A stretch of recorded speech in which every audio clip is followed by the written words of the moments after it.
बंधुओं, जय श्री हरि। आज एक ऐसी कथा लेकर आया हूं जो कठिन से कठिन परिस्थितियों में भी संयम रखकर संघर्ष कर जीवन को सुरक्षित रखने की प्रेरणा देती है। ऐसी साहसिक और प्रेरणादायक कथाएं तो आपने जरूर पढ़ी और सुनी होंगी, लेकिन इस कथा में यह विशेष है कि जानवर अपनी सोच का परिचय इस प्रकार देगा, यह किसी ने सोचा ही नहीं था।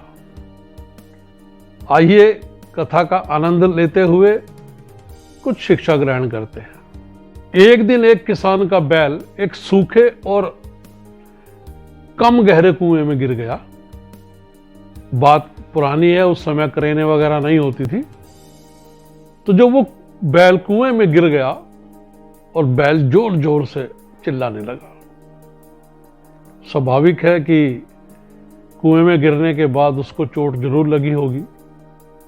अब किसान की मजबूरी यह थी कि बैल को बाहर कैसे निकाले।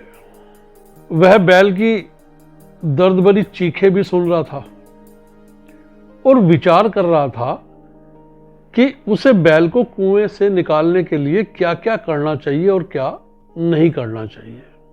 इसी उधेड़ में उनमें कभी वो कुएं के पास जाता, कभी उसके चारों ओर चक्कर लगाता, अंदाजा लगाता कि कुएं की गहराई कितनी है, कितनी लंबी रस्सी लाऊं, किसको बुलाऊं, कौन नीचे उतरकर बैल को रस्सी बांधेगा, कितने लोग बुलाऊं ताकि उसे आराम से बाहर निकाल सकूं। चिंता यह भी थी कि बैल बूढ़ा है, उसको अगर अधिक और गहरी चोट लग गई होगी, जिस प्रकार से वो चिल्ला रहा है, तो बड़ी तकलीफ होगी। हो सकता है कि बाहर निकाल कर भी कोई फायदा ना हो। फिर उसने आसपास के अपने अपने खेतों में काम करे लोगों को अपने पास बुलाया और अपनी समस्या बतलाई। सभी ने परिस्थितियों को भांपते हुए अपने अपने विचार रखे कि इसको निकाल लें कि ना निकालें, कि कैसे निकालें। अब दिक्कत यह थी कि नीचे उतरने के लिए कोई तैयार नहीं था, क्योंकि वो जानवर है, वो अपने बचाव के लिए कुछ भी करेगा। हो सकता है उसके सींग लग जाएं, उसके खुर लग जाएं, उसके नीचे ही कोई व्यक्ति दब जाए। तो बड़े विचार हुए इस बात पर, लेकिन सभी ने यह भी महसूस किया कि जितने भी उपाय हैं वो बैल को जिंदा बाहर निकालने के लिए नाकाफी है। फिर एक बुजुर्ग किसान ने सभी से कहा कि भाई, काफी देर हो गई है, सलाह करते हुए मुझे तो लगता है कि हमें बैल को यही कुएं में ही मिट्टी डालकर दबा देना चाहिए। हालांकि है तो हत्या, लेकिन मजबूरी है। बैल के मालिक से भी कहा गया कि आप ही अंतिम निर्णय लें, जैसा आप उचित समझेंगे, हम सभी मिलकर वैसा ही कार्य करने के लिए तैयार हैं।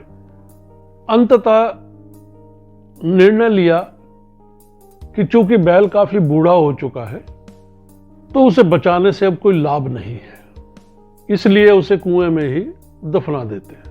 किसान के सभी पड़ोसी किसानों ने एक एक फावड़ा पकड़ा और कुएं में मिट्टी डालनी शुरू कर दी। जैसे ही सभी ने बैल के ऊपर मिट्टी डालनी शुरू की, अब बैल को यह समझ आ गया कि उसके साथ अब क्या हो रहा है और अब उसका बचना मुश्किल है। वो और भी जोर से चीख चीख कर रोने चिल्लाने लगा ताकि किसी के मन में दया आ जाए और कोई मुझे किसी प्रकार से बाहर निकाल ले। लेकिन बाहर खड़े जो किसान थे वो मिट्टी उठा उठाकर उसके ऊपर डालते रहे, इस लक्ष्य से कि बस इसको अब यही दफना देते हैं। और फिर अचानक वह आश्चर्यजनक रूप से शांत हो गया। कुएं से चीखने चिल्लाने की आवाजें आनी बंद हो गई। सब लोग चुपचाप कुएं में मिट्टी डालते रहे और सोचा कि भाई अब बैल मिट्टी में दब गया होगा, क्योंकि बहुत चिल्लाया, काफी देर हो गई, कुछ उसके शरीर में चोटें भी लगी होंगी, तो वो मिट्टी के से दब गया और अब उसके अंदर इतनी भी ताकत नहीं है कि वो कुछ बोल सके या चिल्ला सके। तभी एक किसान ने कुएं में झांक कर देखा तो वो आश्चर्य से सन्न रह गया।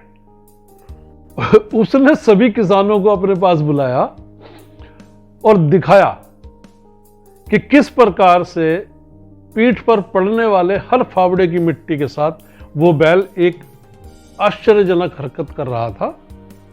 वो हिल हिल कर उस मिट्टी को नीचे गिरा देता था, अपनी कमर को ऐसे हिलाकर, और फिर जब वो मिट्टी नीचे हो जाती थी तो अपना पैर उसके ऊपर रखकर एक कदम और ऊपर चढ़ जाता था। जैसे जैसे किसान तथा उसके पड़ोसी उस पर फावड़ों से मिट्टी गिराते रहे, वैसे वैसे वो हिल हिल कर उस मिट्टी को नीचे गिरा देता और एक सीढ़ी ऊपर चढ़ जाता। जल्दी ही सबको आश्चर्यचकित करते हुए वह बैल कुएं के किनारे पर पहुंच गया और फिर वो कूदकर बाहर आ गया। ध्यान रखें, आपके जीवन में भी बहुत से लोग बहुत तरह की मिट्टी फेंकेंगे और फेंकी जाएगी, बहुत तरह की गंदगी आप पर गिराई जाएगी।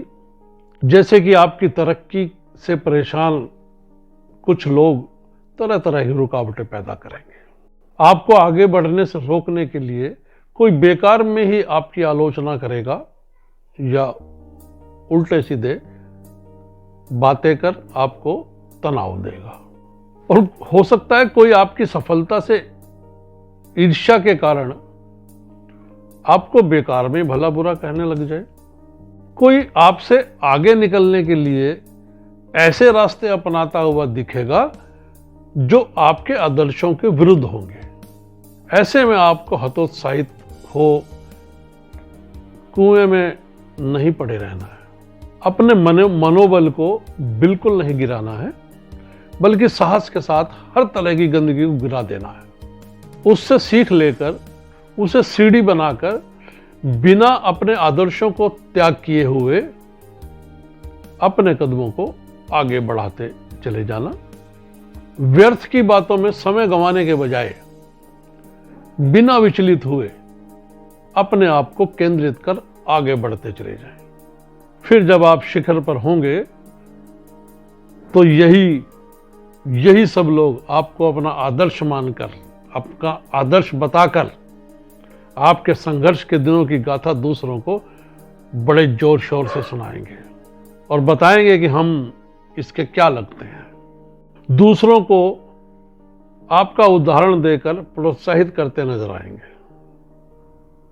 हो सकता है प्रोत्साहित ना कर रहे हो, दूसरे को नीचा दिखाने के लिए ऐसा कर रहे हो। खैर, कथा को अंत तक सुनने के लिए आपका बहुत बहुत धन्यवाद। ये छोटी सी कथा आपको कैसी लगी ये जरूर कमेंट्स बॉक्स में लिखकर बताइएगा। और हाँ, सुझाव बहुत जरूरी हैं आप सभी के। मुझे आपके सुझावों का इंतजार भी रहेगा। अच्छा लगे तो चैनल को सब्सक्राइब, लाइक और शेयर जरूर करें। जल्दी ही एक और छोटी सी प्रेरणादायक कथा लेकर आता हूं। तब तक के लिए जय श्री हरि।